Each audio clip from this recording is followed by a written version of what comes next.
তোমার আমার আব্বা জান হযরত ইব্রাহিম খলিলুল্লাহ বলেছিলেন আল্লাহ আপনাকে ভালোবাসি।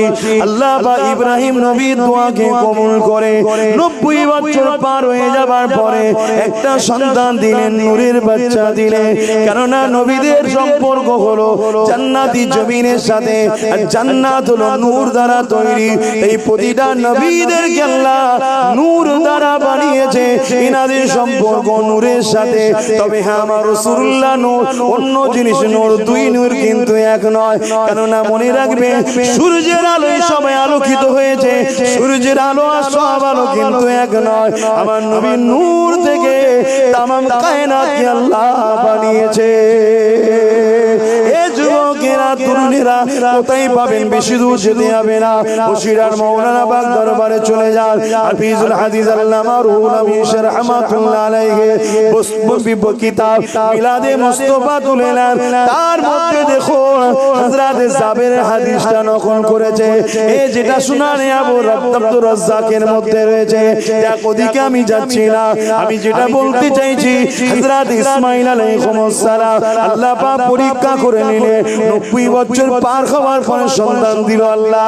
ও আমার নওজোয়ান তরুণীরা, আল্লাহ তো তিনি যিনি বাপ মা ছাড়া আদমকে সৃষ্টি করেছে, আল্লাহ তো তিনি যিনি বিনা পুরুষ ছাড়া ঈসা নবীকে বানিয়েছে, আল্লাহ তো তিনি বাপ মা রয়েছে তথাপি অপবিত্র ছাড়া আমিনা আল্লাহকে দুনিয়ায় পাঠিয়েছে।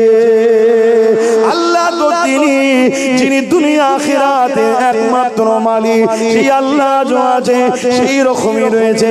কেন আল্লাহ শুরু নেই শেষ নেই, লাম ইয়ালিদ ওয়া লাম ইউলাদ, তিনি কারো থেকে সৃষ্টি নয়, বিনা থেকে কেউ সৃষ্টি নয়। ওয়া লাম ইয়াকুল লাহু কুফুয়ান আহাদ, তিনি এক অদ্বিতীয়, তিনি সমকক্ষ কেউ নাই। আল্লাহু সাইয়্যুন কাদির, আল্লাহ হলেন সর্বশক্তিমান। হে আমার নওজোয়ানেরা, সেই আল্লাহর উপরে ভরসা রাখো, সেই আল্লাহকে ভালোবাসো, সেই আল্লাহকে রুকু সিজদা দাও। তিনার পাঠানো নবী রাসূল হযরত আমিনা আল্লাহ মুহাম্মদ রাসূলকে নেতা হিসাবে, লিডার হিসাবে, পথ প্রদর্শক হিসাবে মেনে নাও। এই নওজোয়ানেরা তরুণেরা, আব্বা জান ইব্রাহিম আলাইহিস সালামের ছেলে দুনিয়ায় আসলে এত বছর পর আল্লাহ সন্তান দিয়েছে, বাপ কতটা খুশি হবে। আপনারা তো বাপ হয়েছেন, ভেবে দেখো। এই যুবকেরা আল্লাহ আওয়াজ দিয়ে দিলেন, ইব্রাহিম তোমার বাচ্চাকে আর তোমার স্ত্রীকে ওই দূর এলাকা মরুভূমি যেখানে খড় নাই, গাছ নাই, বাড়ি নাই, লোক নাই, ওই এলাকাতে তুমি রেখে দিয়ে আসো। মনে রাখবেন যুগে যুগে পৃথিবীর জমিনে আল্লাহ পাক মুমিন মুমিনাদের ঘরে পরীক্ষা নেবে। এই জমিনের উপরে মানব রূপে একদল পশুদেরকে আল্লাহ পাঠাবে, তাদের মাধ্যম দিয়ে আল্লাহ আমাকে আপনাকে পরীক্ষাটা নেবে। মুমিন মুমিনা কারা? যারা আল্লাহ আল্লাহ রাসূলকে সবথেকে বেশি ভালোবাসে, যারা আল্লাহর দিদারের তামান্না মৃত্যুকে বড় গলায় লাগাতে চায়।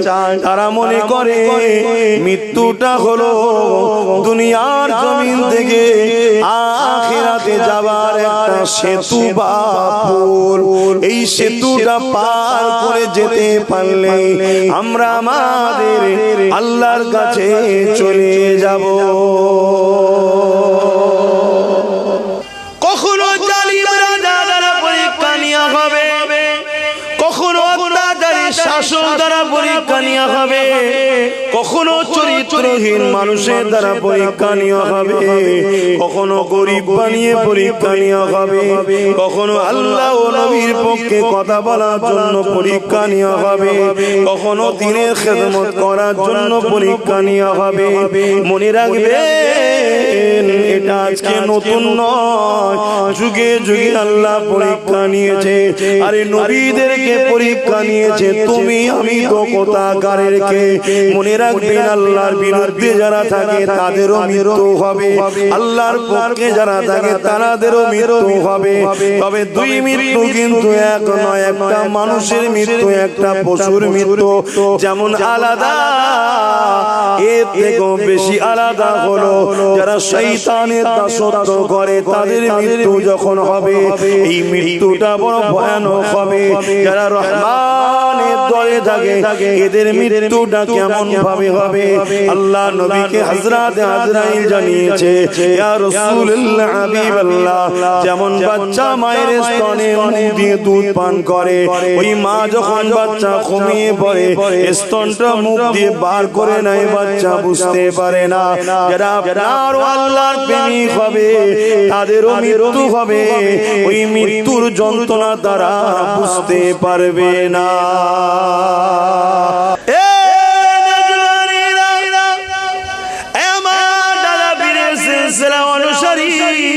অনুগামী নবীর উম্মত উম্মতি গণেরা বাবারা মনে রাখবে মৃত্যুকে কখনো ভয় করবেন না। আপনি যতই দুনিয়ার সঙ্গে গা মিশিয়ে চলে জালিমদের দলদাস হয়ে চলে জালিমদের পিছনে ঘুরে বেড়ান আপনার মৃত্যু একদিন আসবে যেদিন আপনার আল্লাহ হুকুম লিখে রেখেছে। আজ যারা হক কথা বলে বেড়ায় তিনাদেরও একদিন মৃত্যু আসবে যেদিন আল্লাহ পাকের হুকুম রয়েছে সেদিনই হবে, আগেও হবে না পরও হবে না। তবে মনে রাখবে শহীদান যারা হয় আল্লাহর রাহে যারা কুরবান হয়ে যায় যারা আল্লাহর জন্য হক কথা বলে যারা আল্লাহর সৃষ্টিকে বাঁচাবার জন্য কথা বলে এই জমিনে শান্তি প্রতিষ্ঠিত করার জন্য কথা বলে যারা শরাব জেনার বিরুদ্ধে কথা বলে যারা সুদ ঘুষের বিরুদ্ধে কথা বলে শয়তানের দলদাস রাস্তার বিরুদ্ধে কথা বলে নাই সত্য ইনসাফ ইনসানিয়ত এক আল্লাহ পাকের পক্ষে কথা বলে এই কথা বলার জন্য যদি কোনো জালিম তাদেরকে জেলে ভরে অত্যাচার করে তাদেরকে যদি কতল করে দেয় শহীদ করে দেয় মনে রেখে দেবে আল্লাহ নবী জানিয়ে দিলে একটা পিপিলিকা কামড়ানোর থেকেও কম কষ্টই বান্দার হবে। ওই বান্দা বুঝতেই পারবে না কারণ ওই বান্দার মৃত্যুর সময় আল্লাহর জান্নাতকে দেখানো হবে ও আল্লাহর জান্নাতে দিওয়ানা হতে হতে হতে ওর কষ্টটাই বুঝতে পারবে না। আর যারা আল্লাহর রাহে কুরবান হয়ে যায় শহীদ হয়ে যায় আমার আল্লাহ তাদেরকে বিহিসাব জান্নাতি বানা। আরো জোরে বলুন সুবহান। আল্লাহ রাস্তা কোনটা আল্লাহ রাস্তা কোনটা দ্বীন ইসলামের রাস্তা হলো আল্লাহ রাস্তা ইসলামের রাস্তা কোনটা আমরা তো অনেকে মনে করি দ্বীন ইসলাম হলো 1400 বছর কম বেশি বয়স না না না না দ্বীন ইসলামের বয়স 1400 বছর নয়। পৃথিবীর প্রথম যে মানুষটা এসেছিলেন যিনি আমাদের বাবা হযরত আদম আলাইহিস সালাম তিনি ছিলেন দ্বীন ইসলামের অনুসারী।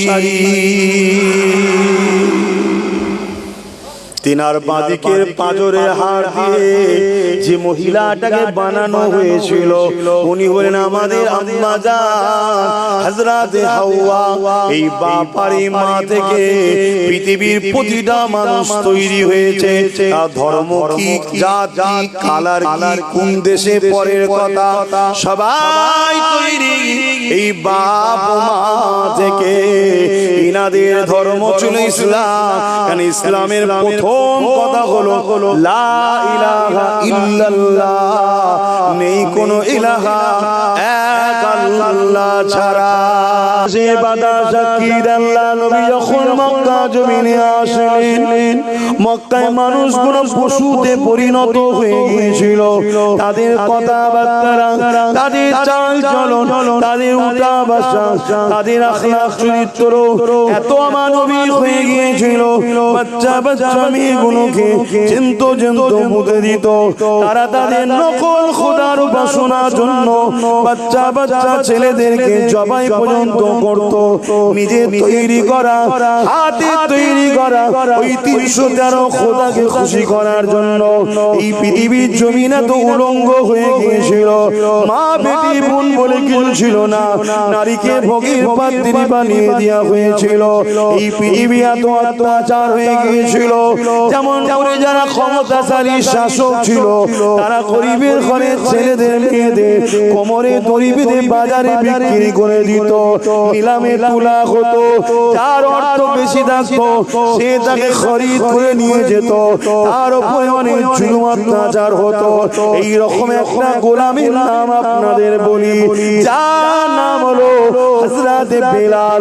তাকে কিন্তু বিক্রি করা হয়েছিল মক্কার বাজারে। যখন তাকে তোলা হয়, হাবশী দেশের মানুষ ছিলেন, এ বাজারে বিক্রি ও বাজারে বিক্রি, একটার পর একবার হাত ফিরাই হতে হতে মক্কার বাজারে যখন তোলা হলো, উমাইয়া নামক এক জালিম স্বৈরাচারী অত্যাচারী শাসক ছিল, সে বেলালকে বড় খরিদ করে নিল। কেন? বেলাল বড় ক্ষমতাশালী, তাকওয়ালা, বড় লম্বা চওড়া যুবক ছিল। বেলালকে খরিদ করে নিয়ে গিয়ে তার সাথে অমানবিক অত্যাচার করে, তাকে খাটায়, পেটের আঘাত দেয়, তার উপরে জুলুম করে, মারে, অমানবিক অত্যাচার তার উপরে চালায়। আমিনাল্লাহ দুনিয়ার জমিনে এসে মেসেজ দিয়ে দিয়েছিল, মানুষ কখনো মানুষের কিরদাস দাসী হতে পারে না। মানুষ হলো আশরাফুল মাখলুকাত, তার একমাত্র মালিক আল্লাহ, সে তার আল্লাহ ছাড়া অন্য কারো দাস দাসী নয়। এই কথা হযরত বেলালের কানে গেছে। বেলাল আজাদ হওয়ার জন্য, মুক্ত হওয়ার জন্য আমার রাসূলুল্লাহকে ফলো করছে, আমার নবী আর কি। আল্লাহ নবীর কথা গরিবের পক্ষে, এতিমের পক্ষে, মুসলিমদের পক্ষে, গোলামদেরকে বাঁচাবার পক্ষে, দাসত্ব প্রথাকে ভেঙে চুরমার করে দিবার আওয়াজ দেয়। বেলাল আমার রাসূলুল্লাহকে এখানে বসিয়ে দিয়ে আশহাদু আল্লা ইলাহা ইল্লাল্লাহ ওয়া আশহাদু আন্না মুহাম্মাদান আবদুহু ওয়া রাসূলুহু বলে মেনে নিয়েছে। এ যুবকেরা, এই খবরটা উমাইয়ার কাছে চলে যায়। ঈমান কি জিনিস বেলালকে জিজ্ঞাসা করো। ও হযরত বেলাল, ঈমান কি জিনিস? বেলাল বলে, রড গরম করে আমার মুখে ঠেকায় আর বলে, মুহাম্মদকে ছেড়ে দে। আমি বলি ছাড়বো না। এই যে বলেছি ছাড়বো না, রাসূল ছাড়তে রাজি নয়, এটাই হলো ঈমান। বেলালকে বলা হয়েছে, বেলাল ঈমান কি?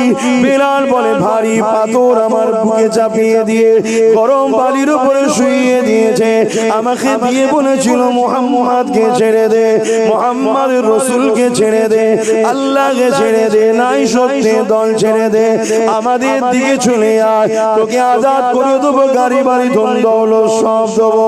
আমি সব কিছুকে তাড়িয়ে দিয়েছি, সব কিছু ছেড়ে দিয়েছি, এমনকি আমি বলেছি আমার জানটা যদি চলে যায় তাও ভালো, আমি আল্লাহ নবীর রাস্তা ছাড়বো না।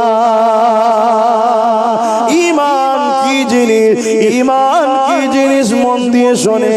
রাসূলকে রাসূল জেনে, নবীকে নবী জেনে, রাসূলকে রাসূল জেনে, জানের থেকে বেশি ভালোবেসে আদবের সাথে হৃদয় অন্তর থেকে মেনে নিবার